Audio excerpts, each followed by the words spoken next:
जीव धोक्यात घालून गौसेवकांनी वाचवले गौमातेचे प्राण. विहिरीत पडलेल्या गौमातेला काढले बाहेर.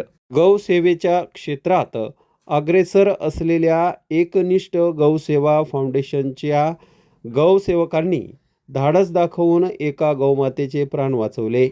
सुटाळा खुर्द येथील सार्वजनिक विहिरीत 2 दिवसापासून अडकलेली गौमाता गौसेवकांनी यशस्वी रेस्क्यूद्वारे सुखरूप बाहेर काढले. सुटाळा येथील आरो प्लांट समोरील विहिरीत ही घटना घडली.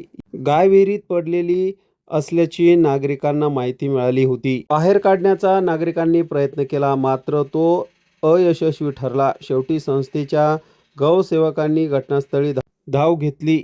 जीवाची पर्वा न करता दोरीच्या साहाय्याने विहिरीत उतरून धाडसी रेस्क्यू केले.